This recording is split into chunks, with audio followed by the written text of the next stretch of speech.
தேவன் வார்த்தையாகவே இருக்கிறார். வார்த்தையை அன்றி தேவன் இல்லை என்பதை திட்டமாய் நீங்கள் தெரிந்து விடுங்கள். இயேசு கிறிஸ்தவ மதத்தை ஸ்தாபிக்கிறதுக்காக வரல, மனிதர்களுக்கு நன்மையை கொடுப்பதற்காக வந்தார். நம்பிக்கையே இல்லைன்னு சொன்னா நம்பிக்கை இருக்கிறது, அது தேவனுடைய வார்த்தைக்குள்ள இருக்கிறது. அருமையானவர்களே, கர்த்தர் நல்லவர் பார். எந்த தீமைக்கு அவர் காரணர் அல்ல, எந்த பிரச்சனைக்கு அவர் காரணர் அல்ல. நிச்சயமாகவே நமக்கு ஒரு முடிவு இருக்கிறது. என்னன்னு கேட்டா அது வெற்றி தான்.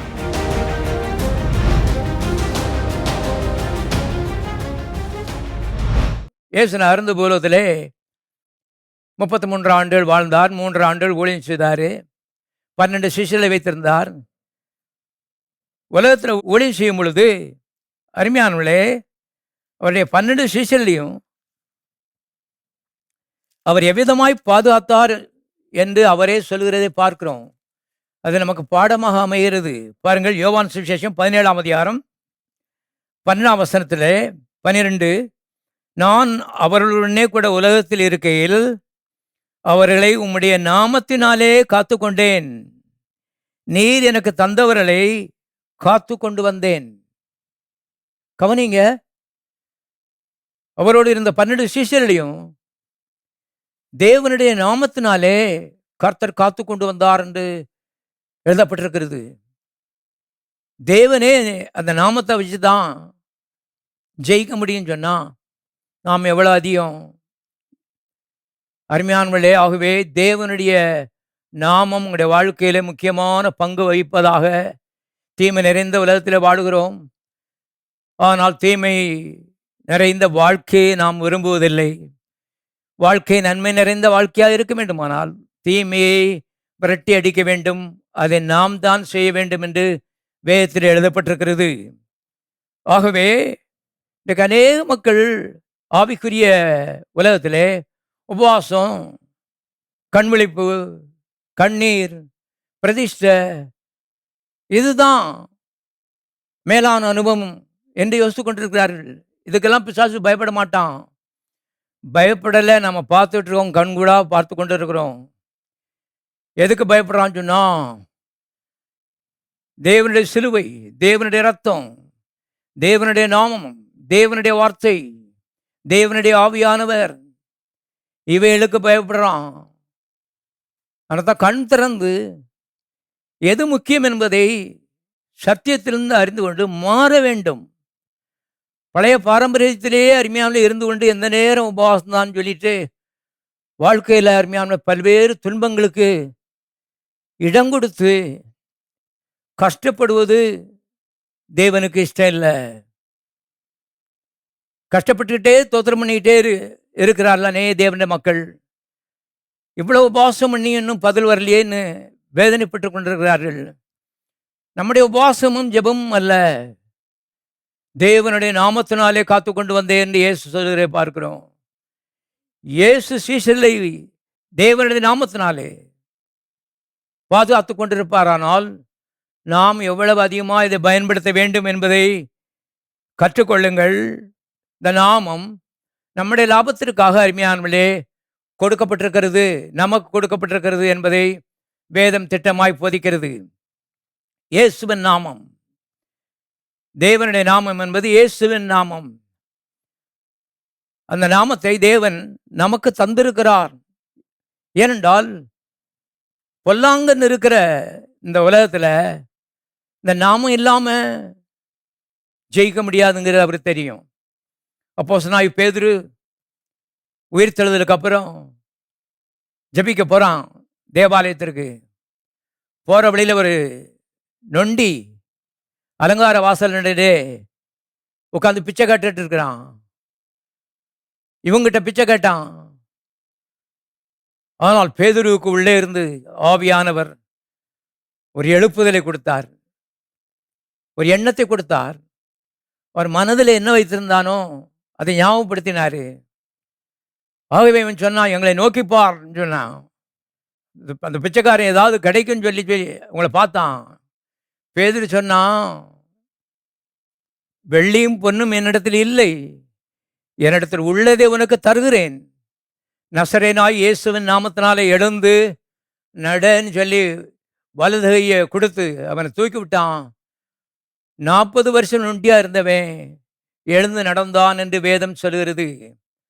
கவனியுங்கள், என்னிடத்தில் உள்ளதை உனக்கு தருகிறேன். அன்பான விசுவாசிகளே, உங்களிடத்தில் அந்த நாமம் இருக்கிறது என்று உங்களுக்கு தெரியுமா? கர்த்தர் உங்களுக்கு இலவசமாக தந்திருக்கிறார். அதை பயன்படுத்த வேண்டும். துன்பங்களுக்கு நீங்களாகி நன்மை நம்முடைய வாழ்க்கையிலே தொடர வேண்டும் என்று ஆசைப்படுகிறீர்களா? அந்த நாமத்தை தேவன் உங்களுக்கு தந்துவிட்டு போயிருக்கிறார். பாருங்க, அவன் சொல்றான், என்னிடத்தில் உள்ளதை உனக்கு தருகிறேன். நம்மிடத்தில் இல்லாததை கொடுக்க முடியாது. ஆனா தேவன் மனிதத்தில் பாரபட்சம் இல்லாதவர். பேதுருவுக்கு எந்த நாமத்தை கொடுத்தாரோ அதே நாமத்தை நமக்கு தந்திருக்கிறார், எனக்கும் உங்களுக்கும். நாம் அதை பயன்படுத்துகிற அதிகாரத்தை நமக்கு தந்திருக்கிறார். அதை உச்சரிக்கிற வாயை தந்திருக்கிறாரு. ஆகவே இந்த வாய் கட்டுப்பாட்டுக்குள்ள வர வேண்டி இருக்கிறது. வாய் கட்டுப்பாடு.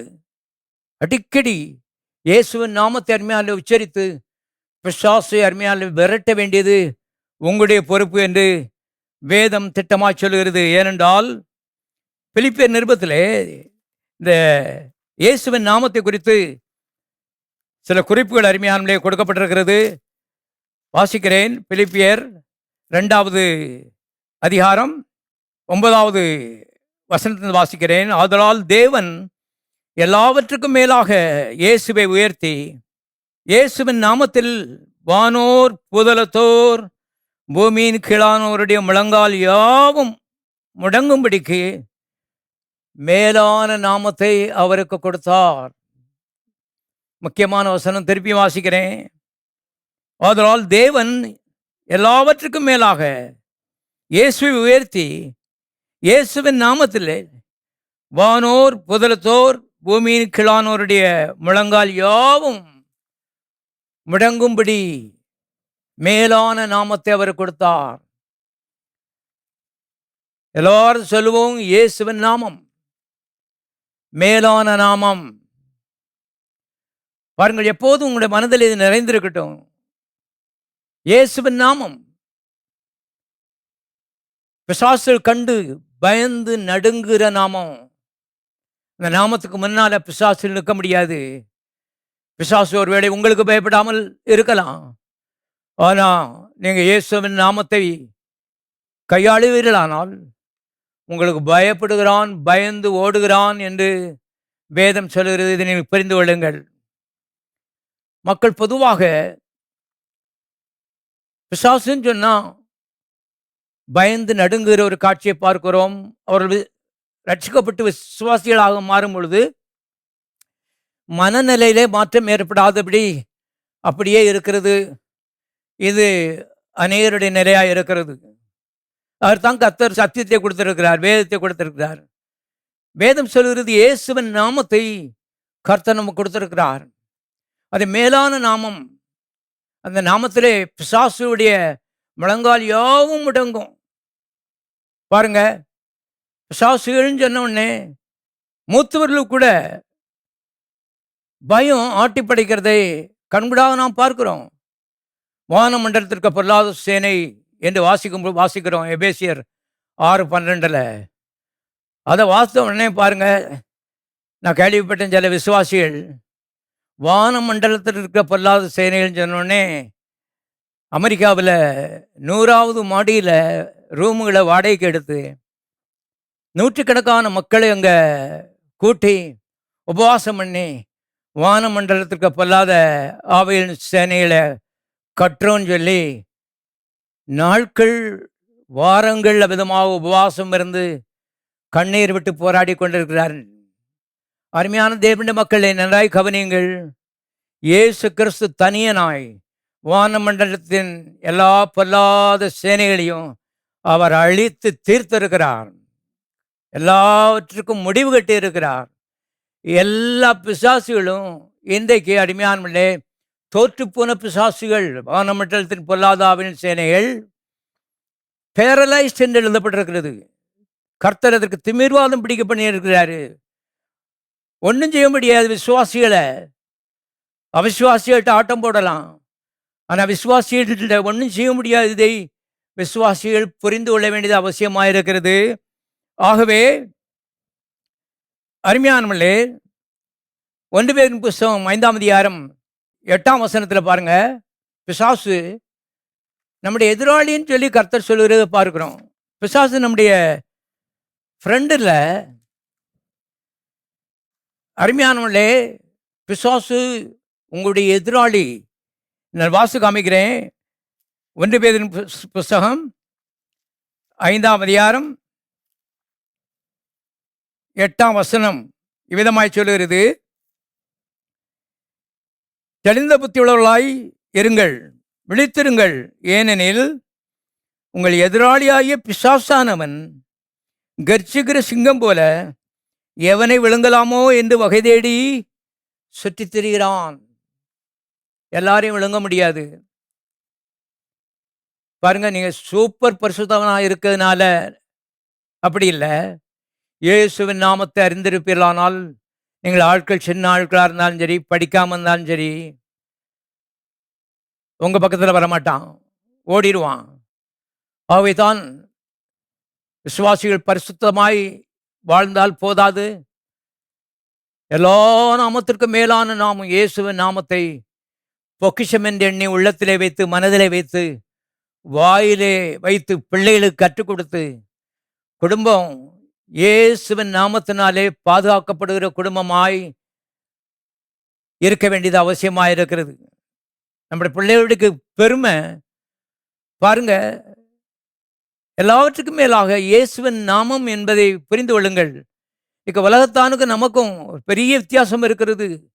என்னன்னு கேட்டா, இயேசுவின் நாமம் அவன்கிட்ட கிடையாது, இயேசுவின் நாமம் நம்மகிட்ட இருக்குது. நாம் என்ன விசேஷமானவர்களா? இல்லை. தேவன் நம்மை தெரிந்து கொண்டார், அவருடைய கிருபை. தெரிந்து கொண்டு இந்த நாமத்தை பத்திரமா வச்சுக்க.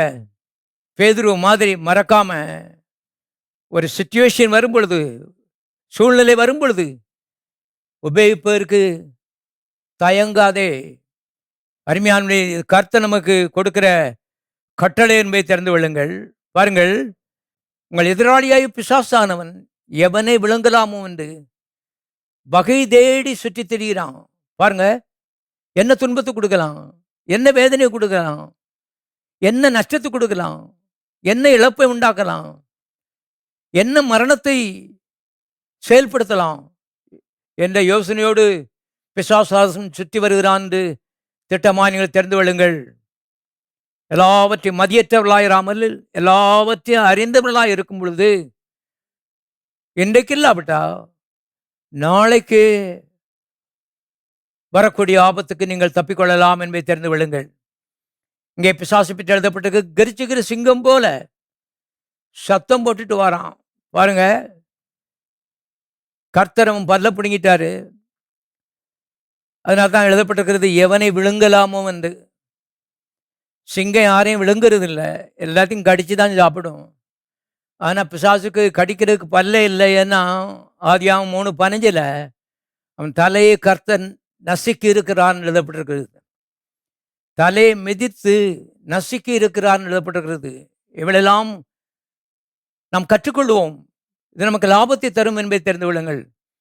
பிசாசு உங்களை ஒன்றும் செய்ய முடியாது. காரணம், அவனை கர்த்தர் ஒன்றுமில்லாமல் ஆக்கி இருக்கிறார். எல்லாரையும் விழுங்க முடியாது. ஆனால் அருமையான கவலையற்றவர்களாய், கர்சனையற்றவர்களாய், மதியற்றவர்களாய் இருந்தால் கர்த்தருடைய நாமத்தை நாம் உபயோகிக்க மாட்டோம். அவன் அருமையான நம்ம விழுங்குவதற்கு ஒரு வாய்ப்பு அங்கே இருக்கிறது எழுதப்பட்டிருக்கிறது. அடுத்த வசனத்தில் எழுதப்பட்டிருக்கிறது, விசுவாசத்தில் உறுதியாக இருந்து அவனுக்கு எதிர்த்து நெல்லுங்கள். விசுவாசத்தில் எப்படி இருந்து? உறுதியாக இருந்து.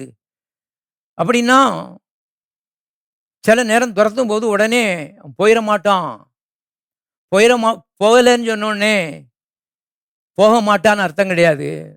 நீங்கள் இன்னும் உறுதியாயிருந்து எதிர்த்து நிற்க வேண்டும். இன்னுமா? ஆமாம், ஆம் நண்பர்களே,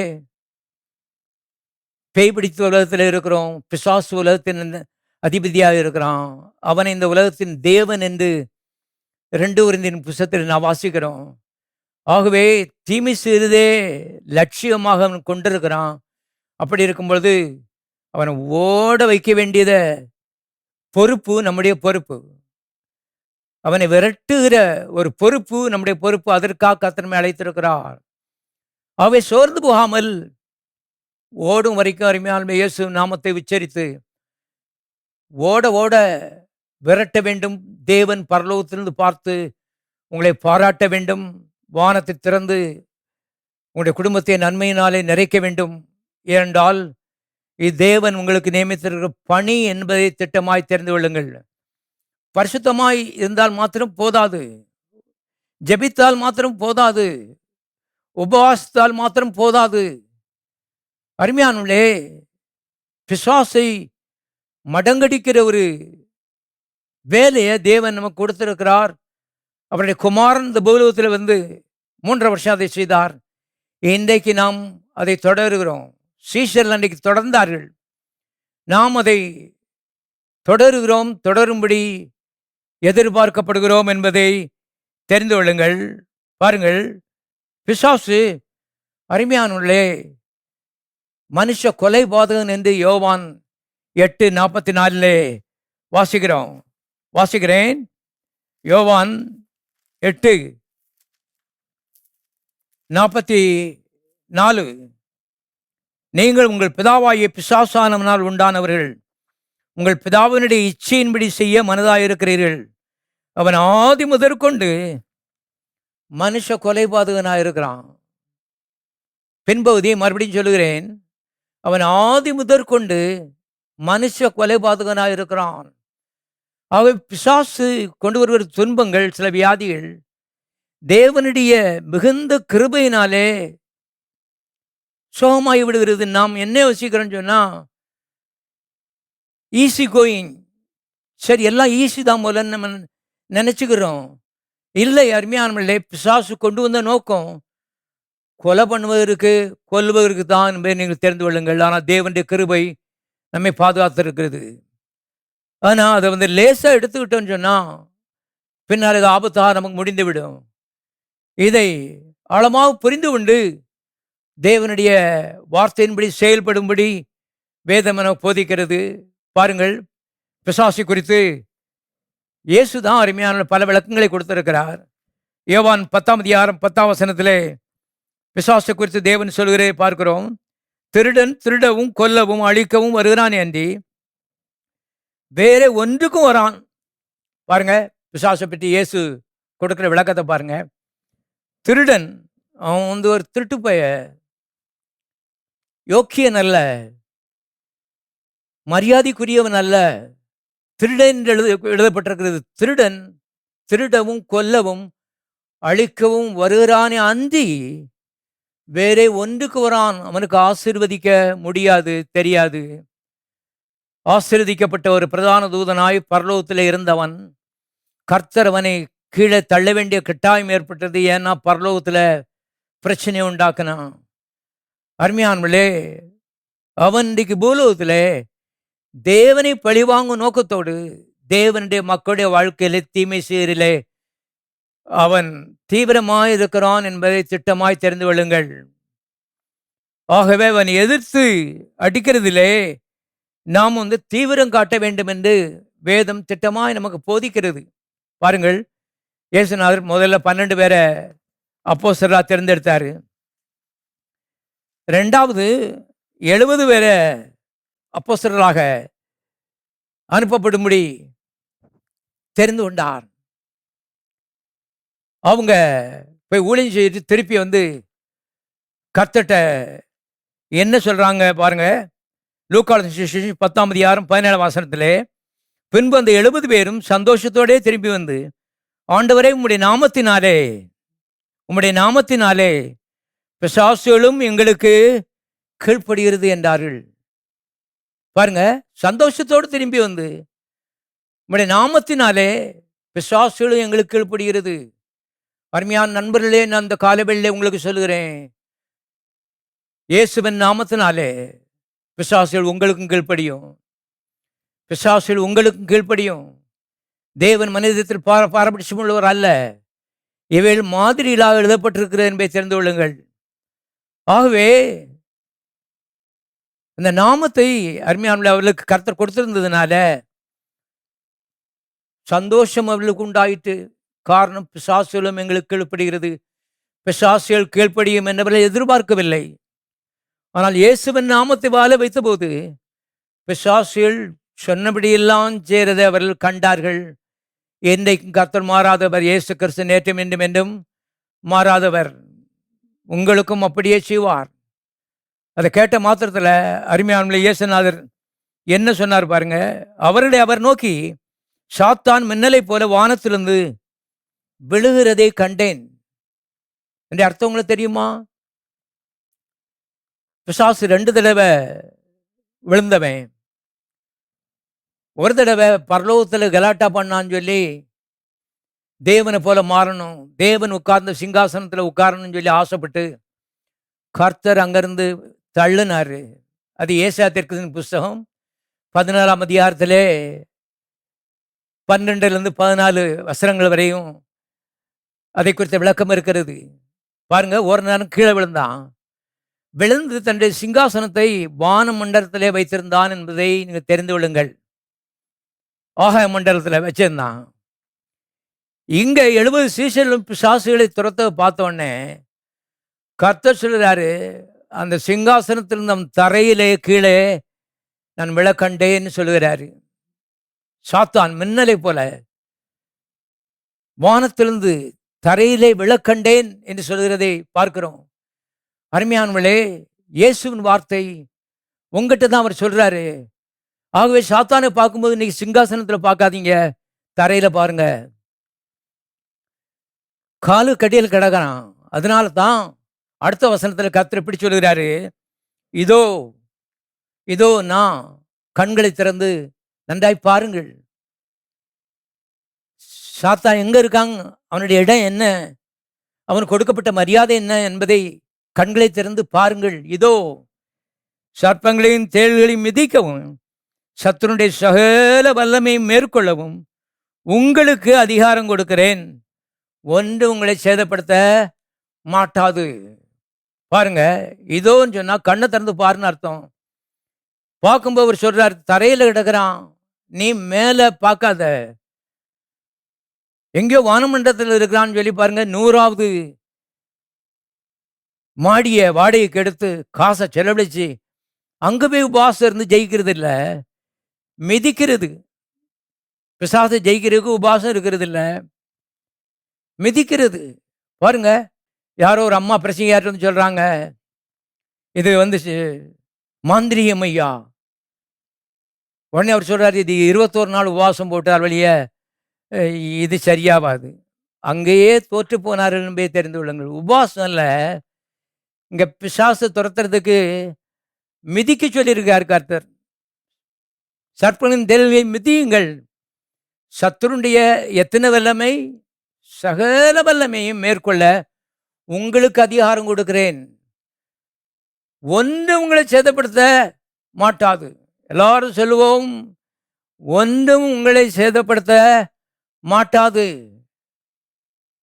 எப்போதும் இந்த பகுதியில் உங்களுடைய வாயில் இருக்கட்டும், ஒன்று உங்களை சேதப்படுத்த மாட்டாது.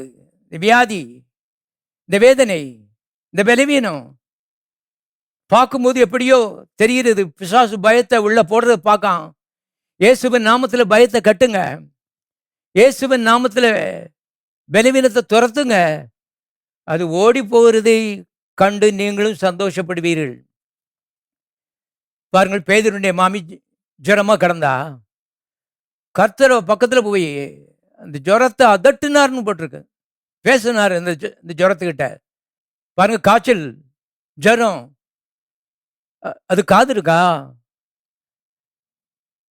அதுமாதிரி இந்த அலட்சியங்களை நான் ஈடுபடுறது இல்லை. ஒன்று எனக்கு விளங்குகிறது, இயேசுவின் நாமத்தை அது நல்லா கேட்கும்.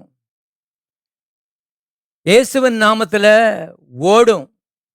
வேதம் திட்டமாய் இவன் போதிக்கிறது.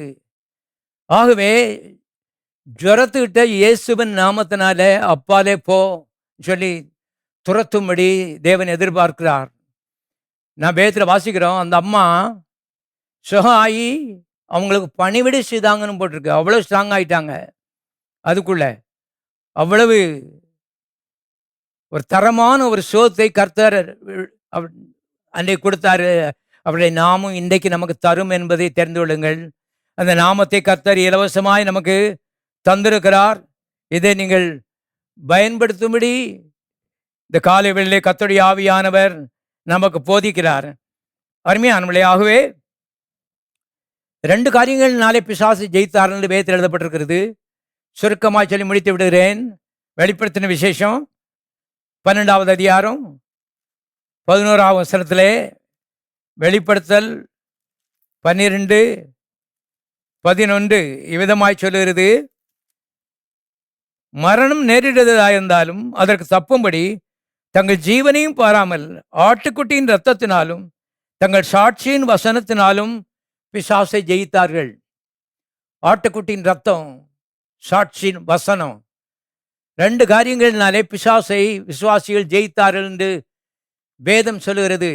ஒன்று தேவாட்டுக்குட்டியாய் இயேசுவின் ரத்தம், அடுத்தது மாறாத அந்த வசனம், சம்பந்தப்பட்ட வசனம். ஆகவே எப்போதும் இயேசுவின் ரத்தம் ஜெயம் என்று சொல்லுங்கள், சொல்ல பழகுங்கள். வெற்றிக்கு சில வழிகளை நாம் வகுத்துக் கொள்ள வேண்டும். இயேசுவின் ரத்தம் ஜெயம் என்று அடிக்கடி சொல்ல வேண்டும். 2வது சம்பந்தப்பட்ட வசனங்களை அருமையானவர்களே வாயில உச்சரிக்கணும். சோம் இல்லைன்னு சொன்னா, வியாதின்னு சொன்னா, இயேசுவின் காயங்களால் சுகமானேன் என்று சொல்ல வேண்டும். ஒரு முறை அல்ல, எத்தனை முறை தேவைப்பட்டாலும் அத்தனை 1000 முறை நீங்கள் சொல்ல வேண்டும். உங்களுக்கு ஜெயம் கிடைக்க வரைக்கும் சொல்ல வேண்டும். எல்லாரும் சத்தமாக சொல்லுவோம், இயேசுவின் காயங்களால் நான் சுகமானேன். இன்னொரு முறை சொல்லுவோம், இயேசுவின் காயங்களால் நான் சுகமானேன். ஒருவேளை தரித்திரம் உங்களை ஆட்டி படைக்குமானால் 2 கொரிந்தியர் 8:9 சொல்லுகிறது, அவருடைய தரித்திரத்தினாலே நீங்கள் ஐஸ்வர்யமாகிறீர்கள். ஆகவே இயேசுவின் தரித்திரம் என்னுடைய ஐஸ்வர்யம். இதை வாயிலே நீங்கள் உச்சரிக்க வேணும். பாருங்கள், எளிதாக இருக்கிறது. சின்ன பிள்ளைகளோட உச்சரிக்கலாம். இயேசுவின் தரித்திரம் என்னுடைய ஐஸ்வர்யம். எல்லாரும் சத்தமாக சொல்லுவோம், இயேசுவின் தரித்திரம் என்னுடைய ஐஸ்வர்யம். மறுபடியும் சொல்லுவோம், இயேசுவின் தரித்திரம் என்னுடைய ஐஸ்வர்யம். பிசாசு தோற்கடிக்கப்பட்ட சத்துரு, இயேசு அவனை நமக்காக ஜெயித்திருக்கிறார். எல்லாரும் கரங்களை தட்டி கர்த்தரை ஸ்தோத்திரிப்போம், ஜெபிப்போம். பரலோக பிதாவை நம்ம துதிக்கிறோம். எங்களுக்காக இயேசுவை அனுப்பி பிசாசை நீர் பேரலைஸ் பண்ணியிருக்கிறீர், பூஜ்யமாக்கி இருக்கிற ஆண்டவரே.